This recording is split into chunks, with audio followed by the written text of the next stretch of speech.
Bismillah ar-Rahman ar-Rahim. Assalamu alaikum, dear participants. Welcome to this session of Meezan lecture series. As far as the last few sessions are concerned, if you recall, we have started to study the Jihad Sharia, or the directives which relate to Jihad, which is a very, very important topic, especially in current times, where it is the most misunderstood doctrine, I would say, and therefore it is all the more reason that we must try to understand all these directives, because, of course, when the use of force is involved, whenever there is militancy, whenever there is armed warfare, then there are certain limits, there are certain restrictions that have to be followed, because human life is something that possesses the greatest of sanctities.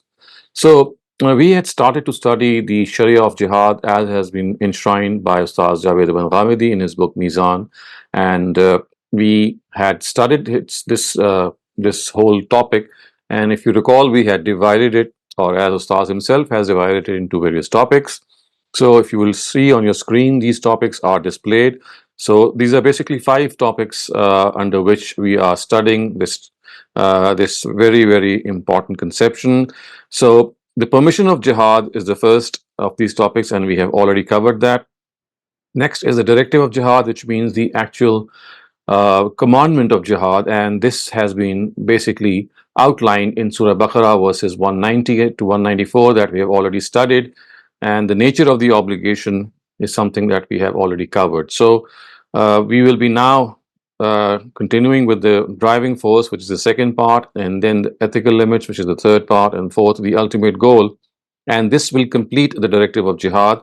After that, the third main subtopic is divine help, the fourth is captives of war, and 5 is spoils of war. So as far as the driving force is concerned, we have already seen from what we have studied earlier on that the armed warfare which these verses mention, they must not be undertaken in any way, as the Quran says, to gratify one's whims, or nor to obtain wealth or riches, or to expand the frontiers of an Islamic state. It must also not be undertaken to acquire fame, or to appease the emotions of communal support, partisanship, and animosity. On the contrary, it should be taken only and only for the cause of God. And for this, the word which the verse use is fi sabilillah, which means in the way of God. And basically, what has been said is qatilu fi sabilillah, which means you wage war in the way of God. You wage war for the cause of God. And at the very beginning, the Quran is clarified that such a sacred undertaking has no relationship with personal or selfish motives. It is the war of God that his servants and his people, his creatures, undertake at his behest according to the guidelines provided by him for his cause. So remember, he has given us a detailed guideline in this regard. So as far as we are concerned, or people who undertake this all-important task is concerned, whenever the need arises, they act as mere agents and instruments of the will of God. They have no objective of their own before them in this undertaking. Rather, they have to fulfill the objectives of the Almighty, and they cannot deviate in the least from this capacity. So the Quran has very aptly put forward how this war has to be waged purely and purely for the cause of God. So it says, "Allazina amanu yuqatiluna fi sabilillah, wallazina kafaru yuqatiluna fi sabilit taghut, faqatilu awliya ash-shaytan, inna kayda ash-shaytani kana dha'ifa." Those who have professed faith fight in the cause of God, and those who have rejected faith fight in the cause of Satan. So, fight you against the friends of Satan, ever feeble indeed, is the plot of Satan. So, as far as this verse is concerned, we know that this verse has a very, very strong and very, very, I would say, direct message it gives us. And the Prophet himself has also explained very forcefully this very purport of the Quran, that nothing except the will of God, nothing except the cause of God has to be held in one's mind as the sole objective. I would like to quote certain narratives now, which Ustaz Javed Ahmed Ghamidi has cited in his book, which actually give us exactly the same message, that this war has to be fought only and only for the sake of God.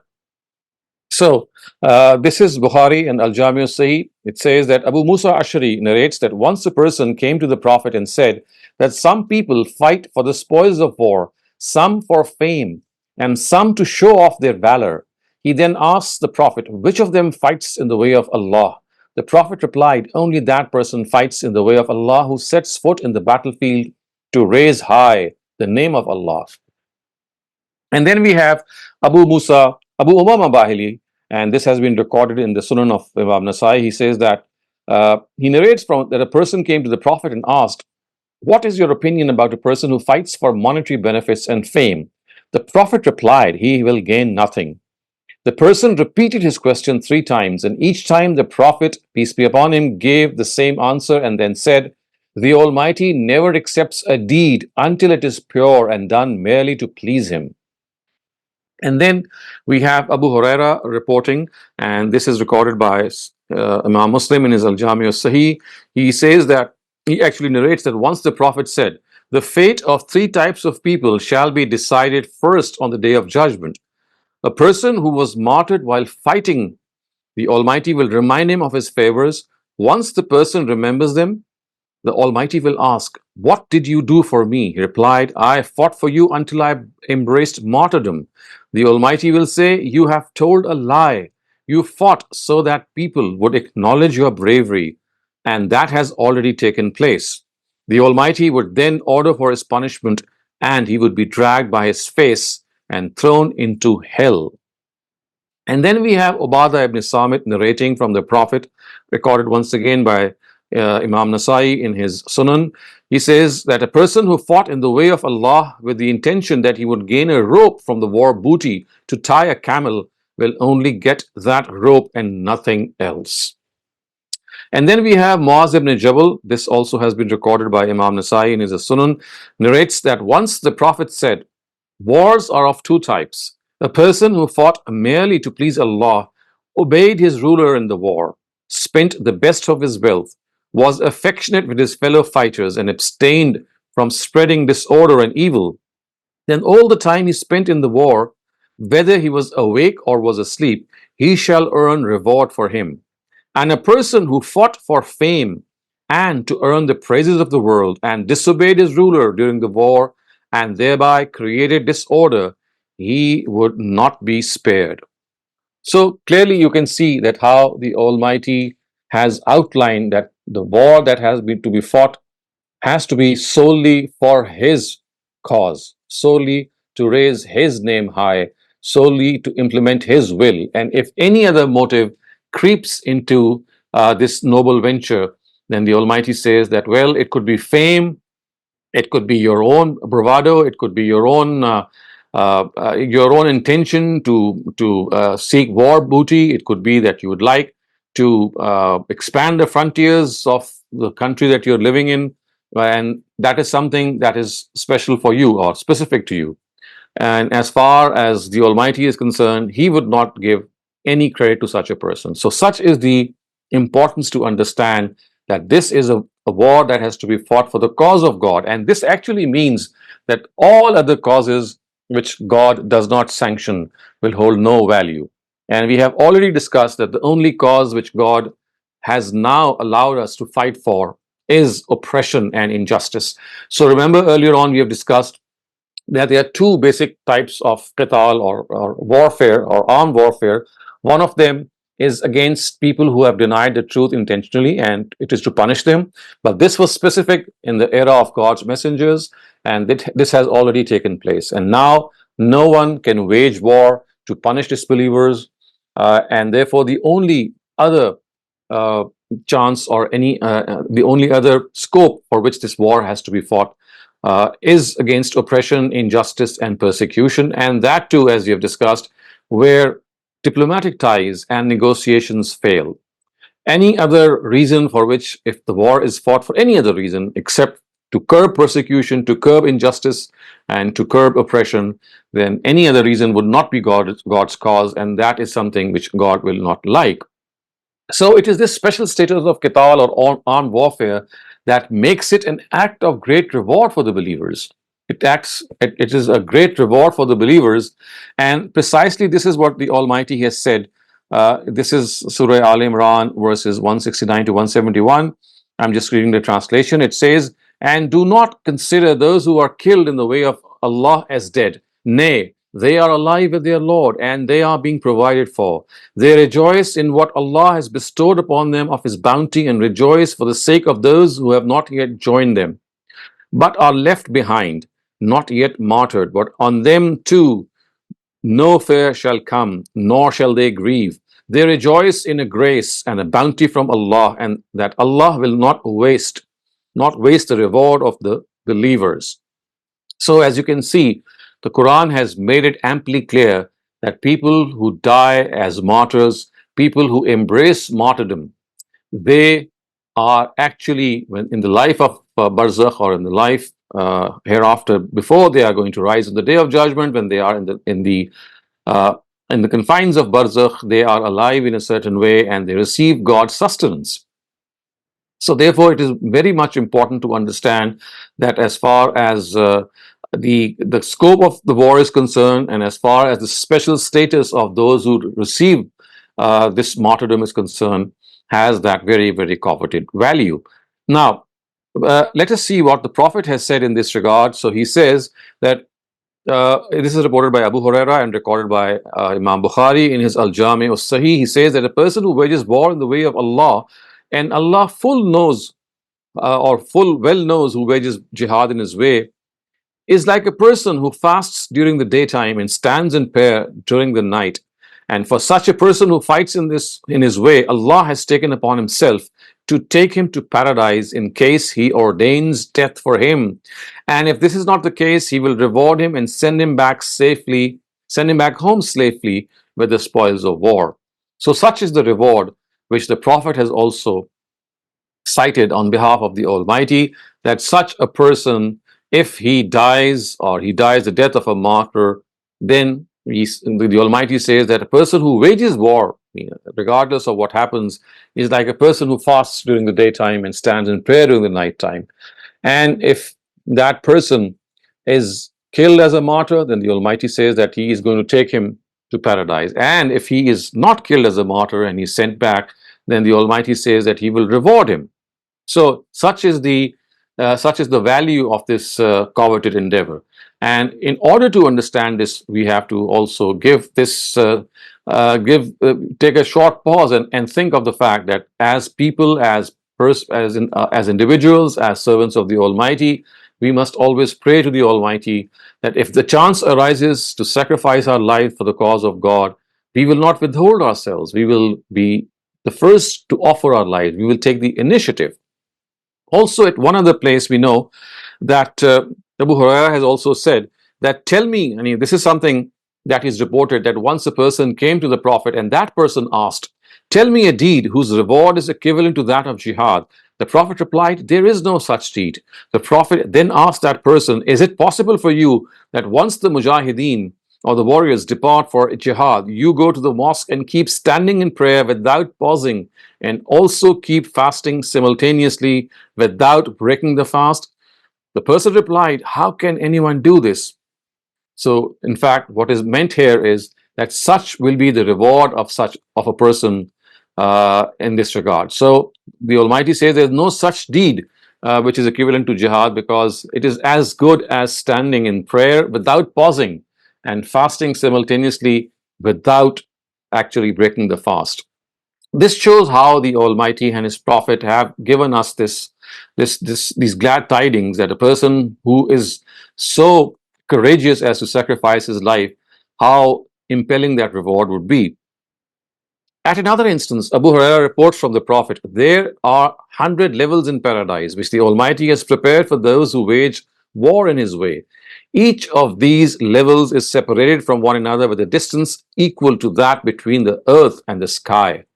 Again, this, of course, is a expression of the fact that as far as the reward is concerned, it is huge. That's something that we cannot imagine. So there are 100 levels in paradise, and each level has that distance which is equal to that between the earth and the sky. So these 100 levels are for those who have waged war in the way of the Almighty. So clearly we can see once again that inspiration and that special effort being done in order to induce people to not withhold themselves. And then there is another thing that has been said, and that is Abu Huraira once again reports from the Prophet that I swear by the Almighty, this is what the Prophet has said, I swear by the Almighty that a person who is wounded in the way of God, and Allah knows full well who is actually wounded in his way, he shall be raised on the day of judgment such that his color will be the color of blood, with the fragrance of musk around him. And then Abdurrahman ibn Jawar narrates from the Prophet, a person whose feet become dust ridden because of striving in the way of Allah will never be touched by the flames of hell. So Sahal ibn Sa'ad says that the Prophet once said, to reside in a border area for a day to protect people against an enemy invasion is better than this world and everything it has. So clearly, viewers, we can see that as far as the reward is concerned, it is something that really inspires us. And a little note of caution here might be of very important here, because you see, people today who give up their lives in suicide bombings in ways that are not authorized by the Sharia, it is such narratives which impel them, which actually inspire them to give up their lives, because such is the reward which is promised. But remember, this reward should not be misplaced, or these narratives should not be misplaced. Remember, this whole endeavor of armed conflict, armed warfare has to be undertaken at the behest of God according to the limits that He has provided. And one of the greatest and one of the most prominent of these is that jihad cannot be waged by an individual or by an organization. It has to be waged by a state. Only a state authority can give a signal for jihad. We have already studied the reasoning behind that, and we've already seen how the Prophet has said that that this armed warfare can only be waged behind the Imam of the Muslims, the ruler of the Muslims. So by narrating these ahadiths before young minds and indoctrinating them for suicide bombings or for such missions is something that is absolutely, something which is going to mislead these young boys and girls at the same time, by not making them realize that if they have to undertake this effort, then it has to be in the right direction and in abiding by the limits which have been set forth by the Almighty. Now, as far as the third important thing is concerned in this regard, we have to study certain ethical limits that have to be followed while conducting jihad. And this is also something which has been underlined by these verses of Surah Baqarah. And it says that moral values have to be given priority over everything in all circumstances. And even in circumstances of war, the Almighty has not given any person the permission to breach ethical principles. So you can realize that not only in normal circumstances when we are living peacefully are we to follow ethical principles and not break our promises. The Almighty says that even when war is being conducted, it's like an emergency situation. It's like something which is contingent. Even in such circumstances, the Almighty says that Muslims can fight the enemy and can displace them from the city from which they themselves were displaced, and they should be killed wherever found. But in this regard, as far as certain ethical limits are concerned, they have to be obeyed. They were allowed to take this step because of the reign of oppression and injustice that was let loose by the enemy, which was the Quraysh. And because the truth of Prophet Muhammad's message had been made manifest to them, and they had intentionally denied it. But in this regard, we know, as we have just discussed, that there are two very important stipulations and there are two very important conditions. So, Ustaz Ghamidi, while writing the first and second of them, says, so firstly, Muslims should not initiate proceedings to violate anything sacred. Consequently, war is permitted near the Baytullah and in sacred months only if the enemy takes the initiative. Muslims can in no case commence such proceedings. So, first of all, as we can clearly see, that this can only be done when the initiative is by the opponents. Muslims cannot take any such initiative in sacred months. Secondly, Muslims can answer any excess committed by the enemy by inflicting equal damage only. They have no right to go beyond this. They can wage war, but in no case are they allowed to exceed the limits and commit any excesses. For the Almighty is greatly displeased by such an attitude. He only helps those who never cross the limits set by Him in any circumstances. So also we know that the verses that we have discussed in Surah Baqarah, this has been spelled out in a very emphatic way, in a very emphatic way. So the words actually are a sacred month for a sacred month. Similarly, other sacred things too are subject to retaliation. Therefore, if anyone transgresses against you, you should also pay back in equal terms. Have fear of Allah and keep in mind that Allah is with those who remain within the bounds stipulated by religion. This shows the importance of what we have just said.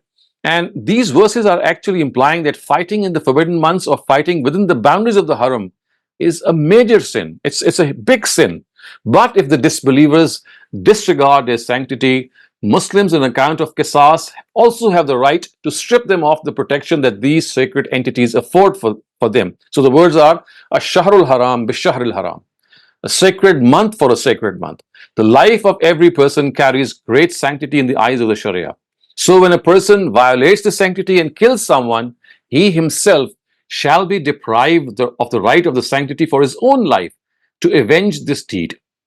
Similarly, the sanctity of the forbidden months and of the haram itself shall be upheld in all circumstances on the condition that the disbelievers also uphold it and do not oppress and tyrannize people in them. But if they unsheathe their swords in the forbidden months and in the sacred land of Mecca, then on account of qisas, they themselves deserve to be divested of the protection these months and this land hold for them. And that is what precisely is meant by the words Ash-shahrul haram bi-shahril haram, a sacred month for a sacred month. And the verse actually goes on to say that taking qisas is forbidden for the months it is necessary. Again, of course, that is a given. The qisas of other sacred entities must also be taken. Well, hurumatu qisas. In other words, if the disbelievers deprive Muslims of the right of protection that certain sacred things hold for them, the believers have also the right as a result of qisas to pay them back in the same coin or measure. So whatever measures the disbelievers adopt in violating the sanctity of the haram and the forbidden months, Muslims too can retaliate. But they must fear God that they must not go beyond.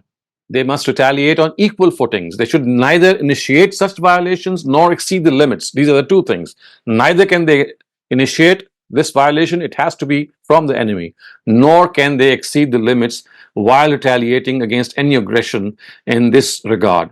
So only those people become worthy of divine help who are fearful of the Almighty in all circumstances. Now, as far as these ethical limits are concerned, Surah Tawbah is the surah that has announced the punishment for those who had deliberately rejected Prophet Muhammad and his message. So in this particular surah, which is Surah Tawbah, the Prophet has been directed to declare null and void all pacts and treaties and embark upon a final assault against the disbelievers. But it is explicitly stated in verse 4, which is verse 4 of Surah Tawbah, that all treaties that have been concluded with a time frame, treaties, agreements which have a time bar, must continue till that period is over. So remember, even in the case of war, the Almighty did not allow the Muslims to break these treaties. It was said that those pacts which don't have any time bar, of course, they can be revoked. But those pacts which are bound by any time period, they cannot be revoked. They must be fulfilled to that time. Also, in Surah Anfal, Muslims are emphatically told that even if a nation with which Muslims are under obligation of a contract is guilty of oppressing the Muslims in matters of their religion, the Islamic State does not have the right to help these Muslims if this amounts to a breach of contract made with that nation. This is something very huge. Viewers, you must make a mental note of this. So what is being said in Surah Anfal is that if a nation with which Muslims are under obligation of a contract, so there is a Muslim, Muslims are basically, they have a pact with another country, and that country is oppressing Muslims in matters of religion. So if you have a pact, then you cannot even violate that pact and start any initiative in this regard. And in this regard, the Quran has made it very, very clear. It says, and those who accepted faith but did not migrate, and those who accepted faith but did not migrate to Medina, you owe no duty of protection to them until they migrate. But if they seek your help in religion, it is your duty to help them, except against a people with whom you have a treaty of mutual alliance. This is what was referred to earlier.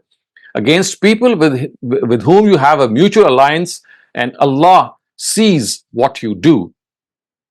So, on a number of occasions, the Prophet Muhammad, peace be upon him, has stressed how dreadful a sin breach of promises. So, remember the ethical limits we are talking about regarding waging war. Even in that case, you cannot break that treaty if it is time barred. If there is a promise that you have made with your enemy, you cannot break that enemy. And now I would also like to cite Ustad Ghamidi's narratives that he has recorded from various hadith books that he has collected, which actually stress how dreadful a sin breaching a promise stands.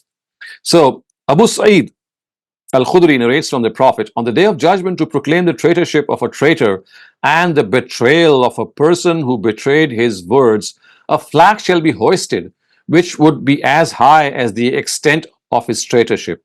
And the Prophet also said, remember that no traitor or betrayer of promises is greater than the traitor who is the leader and ruler of persons. And then Abdullah ibn Amr narrates that the Prophet once said, a person who kills a muwahhid will not be able to smell the fragrance of paradise, even though its fragrance can be smelt from a place as far off as 40 years from it in distance. So this is something very, very important to note, that muwahhid actually means people who become citizens of an Islamic state by virtue of a contract. So all those non-Muslims who become a citizen of an Islamic state or a Muslim state by virtue of a contract, they are called muwahhideen, because muwahhid, of course, means citizenship by virtue of contract. So such is the sanctity of the life of a muwahhid, that the Almighty says that actually a person who kills a muwahhid, if he kills a muwahhid, then he'll not be able to smell the fragrance of paradise, which means that he'll not even get close to paradise. So such is the sanctity not of just human life, not just of Muslim life, but even the life of a non-Muslim citizen who is living under contract in an Islamic state. And we can now see in various Islamic states where churches and temples of other religions, they are burnt down, they are simply razed to the ground, and horrific killings take place. Such is the heinous nature of this sin that the Almighty says, and of course the Almighty has forbidden such things, and His Prophet has said that if you do so, then you will not even have the fragrance of paradise. You cannot even smell the fragrance of paradise from a far off distance, which would, of course, once again tell them that this is something which is very grave. But if Muslims fear any foul play, of course, this could always be an exception. So if they fear that there's any foul play and breach of contract from the enemy, then the Quran says they can also terminate the treaty and throw the promise on their faces on equal footings. So this is a very exceptional case when they feel that there is some foul play and something is going on behind the lines, behind the curtain, but they are very well able to verify it. But if such is the case, then they can terminate the contract. It's not that they cannot terminate the treaty and contract, but then it has to be something very palpable. So the words of the Quran are, and if you fear any treachery from a people, throw back their covenant to them on equal terms. Certainly Allah does not like the treacherous. This clearly tells us that in such exceptional situations, of course, this is absolutely fine. If you look at the words, it says Allah sawa. Allah sawa actually means that Muslims are authorized to pay back their enemy in the same coin. This means that the retaliation from their side must not exceed the harm inflicted upon them. And there are people who have deduced from these words the nullification of a treaty should be, necessarily declared openly before the other party. However, this deduction does not seem very sound, because these words do not support it. You don't have to actually announce that revocal of treaty. But this much must be inferred, that mere speculation should not impel a party to revoke it. mere speculation. And this should only be done after some manifest proof of its violation from the other side comes before them.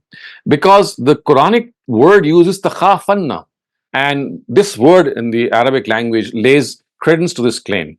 Moreover, the condition is also of Allah sawa, which means that it has to be on equal footings.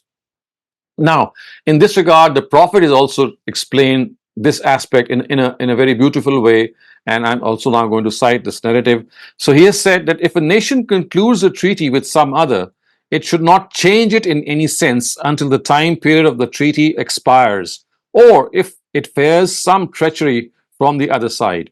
In these cases, it should throw the treaty before it by an open declaration on equal footings. So, if a nation concludes a treaty with some other and it should not change it in any way, then this is something which is very evident. And also, there are some other directives besides these which have been outlined that you should not in any way, take the initiative in this regard. If the treaties are time barred, you are not allowed to break that time period. And of course, if the exception is that you think that the opposite side or the enemy is taking advantage, then you can revoke the treaty. But that has to be done. But you just cannot do it in a way. Just thinking that you can break a treaty for no reason. Now, there are some other narratives which describe some other ethical principles that are mentioned vis-a-vis certain hadiths that we have recorded. So I would not now also like you to study some of these narratives. I'll read out some of the narratives because these narratives actually show how important certain other things, which might be minor, which might be something that people might not realize because of the fact that, of course, it's like a display of power, it's like a display of your might, that you might forget certain things, but they have to be noted down as well. So number one is a display of pomp and show. Pomp and pride should be avoided when an army sets out for a battle. In Surah Anfal, where the Quran has asked the Muslims to spend more time in the remembrance of God when a war is at hand, it has also asked them to abstain from show and pomposity. So the Quran says, and be not like those who came out of their homes boastfully and displaying their grandeur, and those who stopped people from the way of Allah, even though Allah fully encompasses what they do. So a display of pomp, a display of, showing off your armory and everything, it should not be done. You have to be humble in this regard. The second thing is that people who want to remain neutral in war should be left alone and not be troubled in any way. In other words, non-combatants, they cannot be harmed. So the Quran has stated in Surah Nisa verse 90, or those who approach you such that they neither have the courage to fight you nor their own people, and are such that had Allah willed, indeed He would have given them power over you, and they would have fought you. So if they withdraw from you and fight not against you and offer you peace, then Allah does not give you permission to take any action against them. So people who have decided to remain neutral, who would not like to take sides, we have been told in this regard that they cannot be harmed in any way. The third thing in this regard is people who neither take part in a battle nor are able to take part in it as per the dictates of custom as well as sense and reason should not be killed. So Abdullah ibn Umar reports from the Prophet that once in a battle, when it became known that a woman had been killed, the Prophet ﷺ emphatically forbade the killing of women and children. Again, because women and children, they are not combatants, they are not part of any war army. So it has been strictly forbidden that they in no way can be harmed. The fourth thing in this regard is people among the enemy should not be killed by setting them ablaze. Abu Huraira narrates that once when the Prophet bade the Muslims to set out for a battle, he named two persons and directed the Muslims to burn them if they encountered them. However, when the Muslim army was about to set out, he said, I had asked you to set two people ablaze.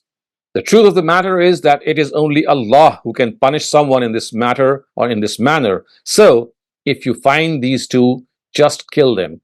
So it clearly is evident from this narrative that initially the Prophet had ordered them that whenever they catch these two people, they have to just burn them to death. But it seems that later on the Almighty revealed to the Prophet that this is something that should not be done. Burning to death is only God's prerogative, which He shall do in hell. In this world, if you have to kill people, it should be not through burning them, by other means.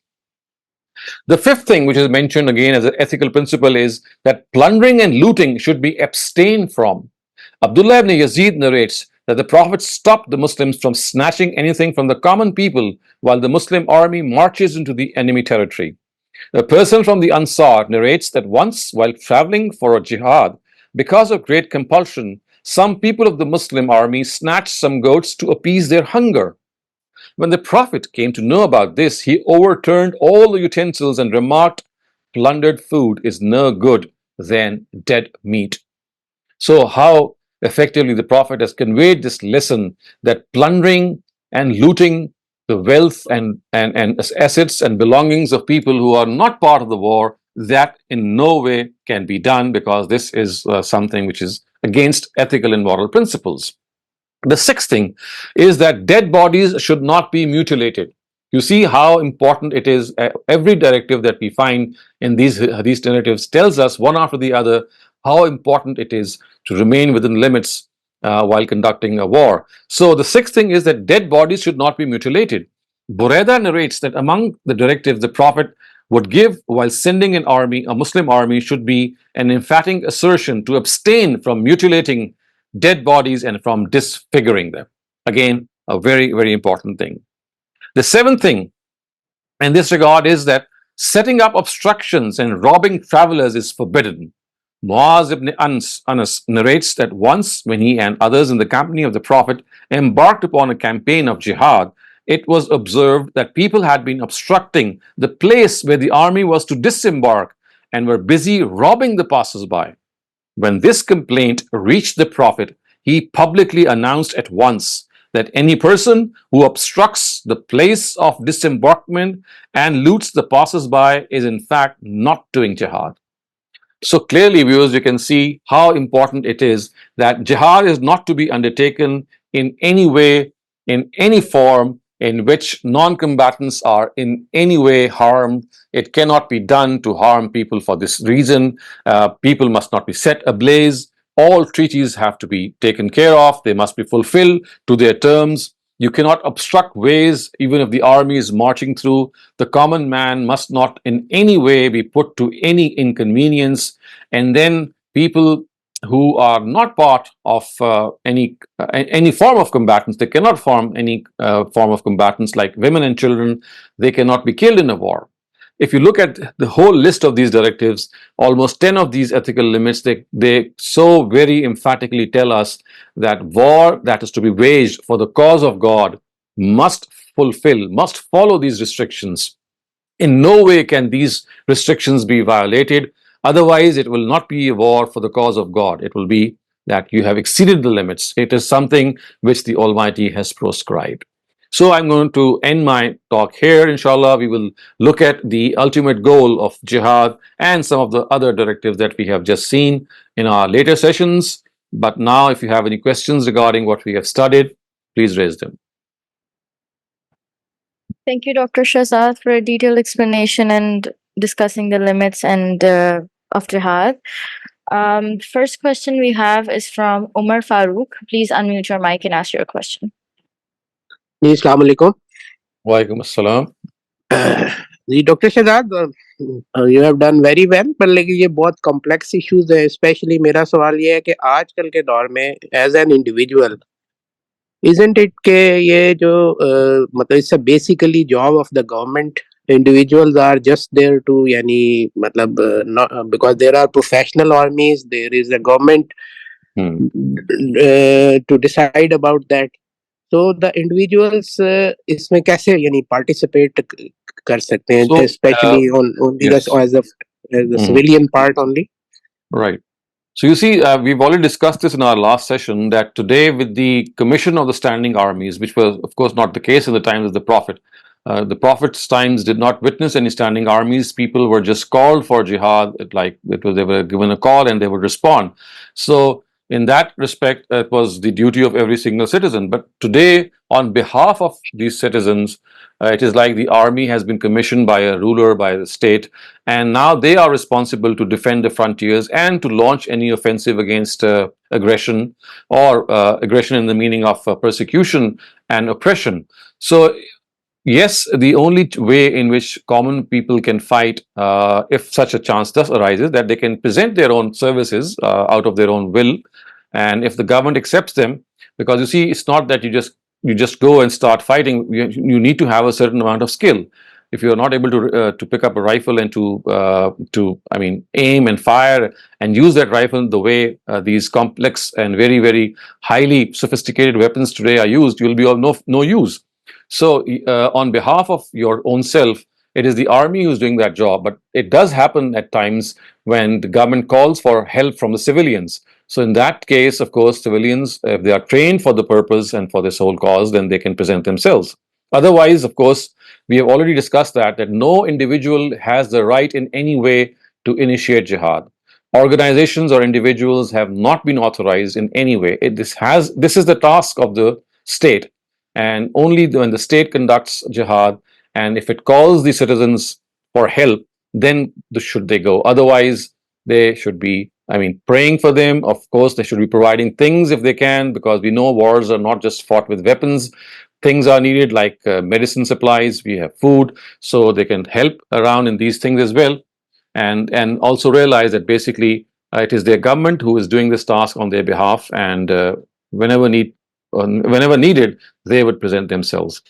मेरा दूसरा point ये है कि अगर आपको ये feeling हो कि यू जो आप जिस स्टेट के मेंबर हैं वो ही अप्रेसिव है, वो ही गलत चीजों पे Right. जिहाद कर रही है, तो उस सूरत में आप क्या एटीट्यूड रख सकते हैं कंसिडरिंग द टुडेज नेशनलिज्म और जो चीजें आप बाउंड होते हैं मुल्क के अंदर रहते हुए करने में। और दूसरा मतलब ये है कि एट टाइम्स आपको ब्रीफ भी गलत किया जाता है। मतलब जैसे मेरे ज़हन में एक एग्जांपल है कि जैसे अमेरिकन और यूके जिन्होंने जब इराक पे हमला किया तो उन्होंने ये अपनी कौम को गलत ब्रीफ किया कि वो वेपन्स ऑफ मास डिस्ट्रक्शन है, which they were not there. बाद में ये प्रूव हो गया है। तो इस सूरत-ए-हाल में एक इंडिविजुअल अगर इन चीज़ों को एनालाइज करता है तो वो क्या मतलब यानी वो क्या स्टेट के खिलाफ जाएगा या क्या करेगा? You see, there are a number of scenarios which can be thought of. For example, people who were living in the US or the UK, for example, the example that you have given in this Iraq war, in which chemical weapons were thought to be housed there, and this was not the case. And we also know that later on, Donald Rumsfeld actually apologized for that, and he admitted his mistake openly. So, I mean, this is something of a. I mean, we just cannot know whether this mistake was done honestly or it was done for some other motive. What we can best do is see what is on the face value. And if you're living there, for example, people who are living there, individuals or citizens of the United States or the United Kingdom, for them, of course, when they were told that the aggression is because of chemical warfare or chemical weapons, and that is why they have attacked to curb them, or to stop them from using those chemical weapons. It could have been a very strong case in their favor.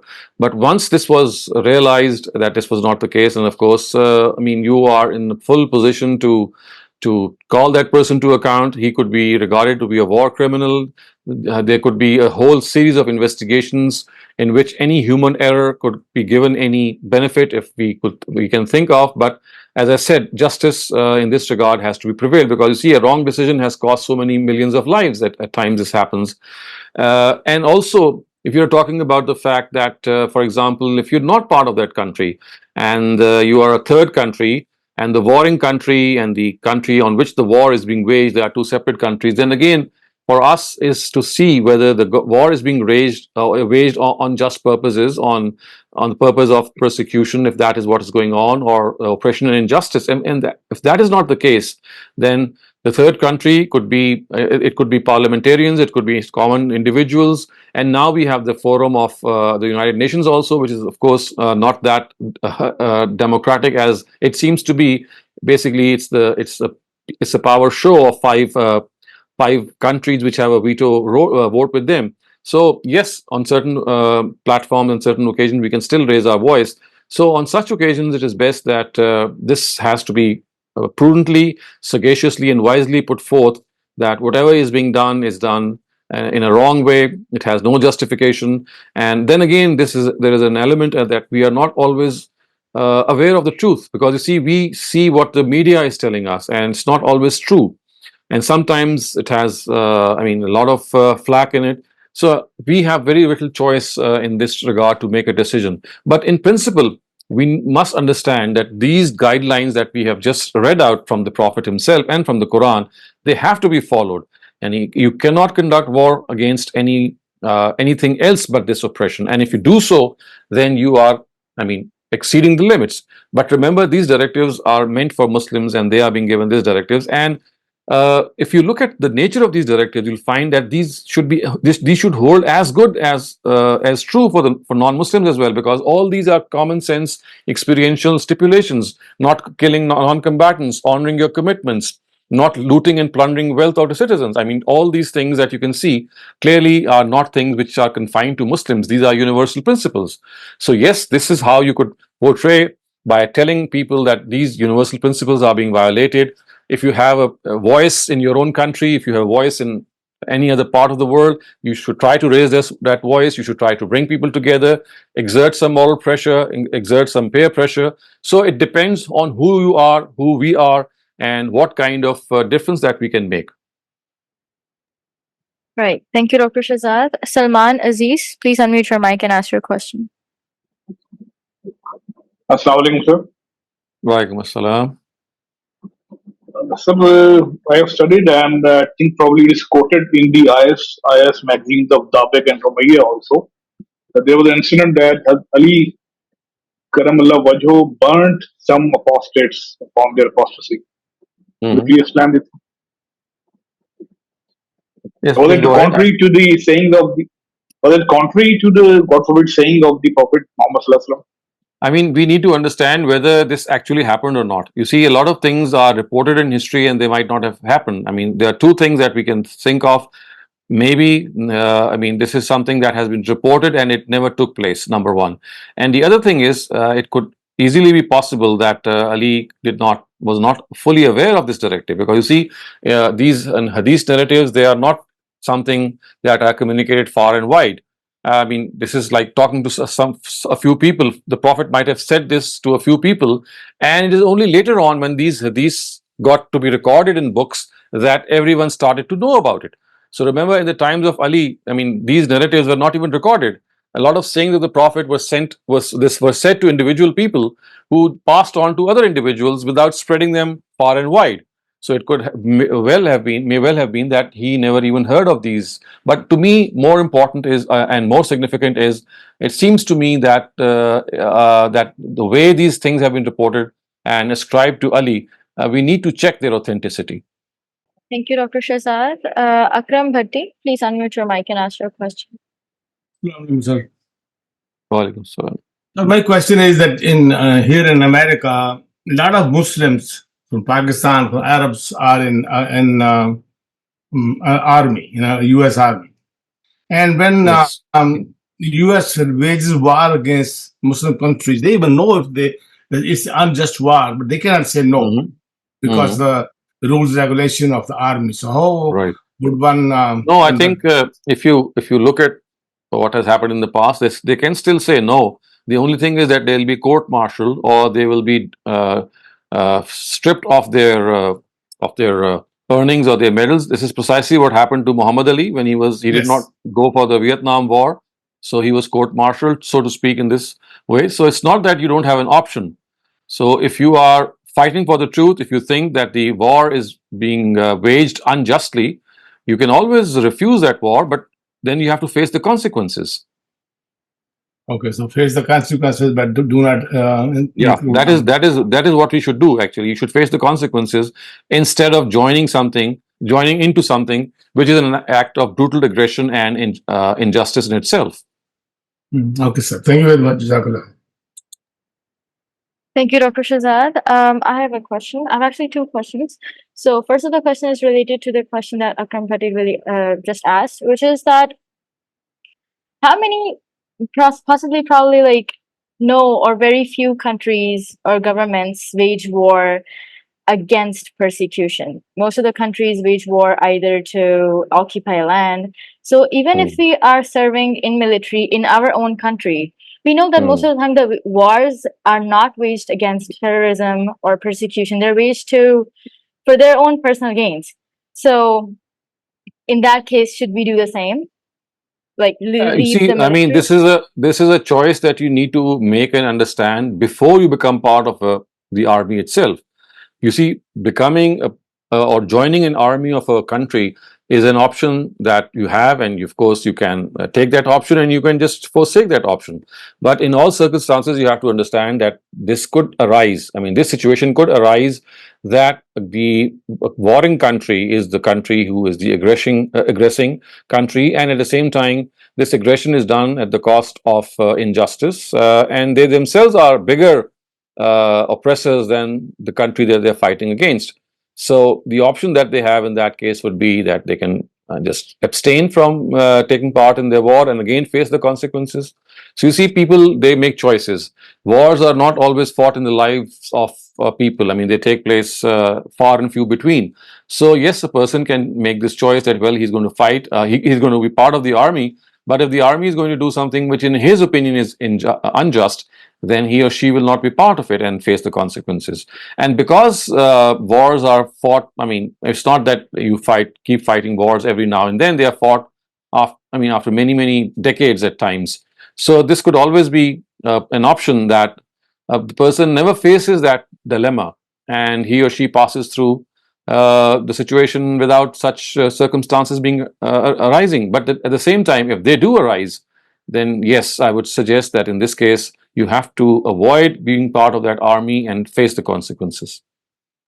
Thank you. And my other question was, so according to Allah, the only reason that a state can wage a war is to protect or help the people who are being persecuted by a third party. Is that the Yes, only reason? persecuted, or I mean, because we know from Surah Hujurat, persecution is one form of injustice and oppression. So there could be other forms of injustice and oppression as well. So if it is being brutal to its people, if it's killing people, for example, ethnic cleansing is one thing. You see, it's nothing to do with religion. And you start to ethnically cleanse people, like the Rohingya people, for example. That is something that's going on in the last maybe the last decade. The Uyghurs, which are in China, which are Muslims, and they are being persecuted. But they are being persecuted. I mean, according to the Chinese authorities, it's not that they are Muslims. It's not being a Muslim that is the cause of persecution. There are other causes. So it's not just being, not being able to practice your faith. Anything which you suffer as a result of injustice by being deprived of your right to live is something that warrants this. Thank you. Salman Aziz, please ask your question. Sir, I've got a couple of questions. First question is about the children killing, sir. On the other hand, sir, we have got the concept of child soldiers, and we have the history that Hitler used his child army to even burn the tanks. So, in that perspective, how can we divide the line between the children and the child soldiers, sir? I mean, this is what he did I mean, we would not endorse that.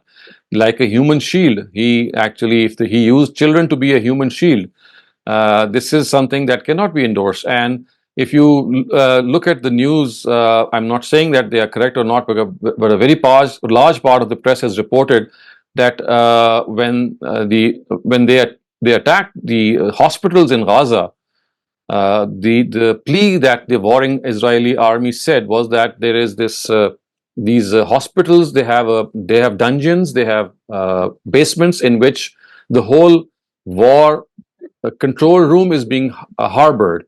So they actually blamed the Hamas that they are using the hospitals as a human shield. So using a human shield, whether it Sir, is I'm sorry, sorry to interrupt you, sir. My question is about not using children as a human shield, rather using children as active soldiers, like Hitler used, or there's the concept of child soldiers right using the AK-47 okay or Flushing in that in the case Africa, sir. okay yes, I get you.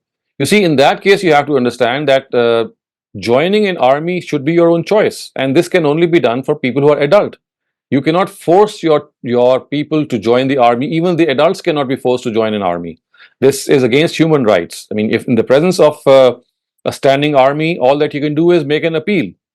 And if adult citizens they don't want to be part of the army, they have all the right to refuse that.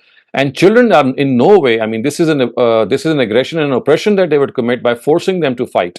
So only people who have a mature age, who can decide for themselves that yes, I am going to undertake this endeavor on my own behalf, only they are allowed to do so. Otherwise, you would be forcing children to do so, and forcing someone to undertake any form of battle, I mean, cannot be endorsed. So my second question was regarding, you were saying that they should not be displaying the power proudly about the weapons and I think. It was not understood, sir, because we have a concept even during Tawaf that we used to do Ramal, and there's the concept desire that you keep your horses ready. So this appears to be a bit controversial. See, these are two different things. Ramal that is being done was done in the. I mean, you're not displaying it before non-Muslims in any way. It's like your own expression of the fact that you would not be oppressed, or you will not be. I mean, you are not someone who can be easily chewed by the enemies in any way. So this is basically your own expression before God that I am not going to be cowed down in any way. In the case of an army, when you are, I mean, if you look at the old stories, how the Pharaoh, for example, they would go out, how they would display their pomp and show. Similarly, if you look at some of the wars that were fought by Alexander the Great, and in recent times, I mean, not very recent, for example, in the time of Genghis Khan or Genghis Khan, the way they would present their own horses were not just meant for I mean, it's not just meant for overawing the enemy, which is what the Quran has said. When the Quran says that the "Aiddu lakum mastata'tum min quwwatin wa ribatil khayl," that is an entirely different thing. That is that to keep your enemies in check, you have a whole armory, you have a whole weaponry system, so that it acts as a deterrent. So that is an entirely different thing, to act as a deterrent. But here the purpose is to show off. You see, the purpose is to show off and to tell other people that you are not only going to overawe them, but you are going to just run through them. So that is what being said here, that when you are fighting for the cause of God, remember this show off is not befitting. It does not hinge. It does not in uh, any way connect yourself with such a noble venture in which you are trying to raise the flag of God aloft. Thank you, Dr. Shehzad. Thank you, Salman Aziz. We will be concluding our session here. Allah Hafiz. Thank you.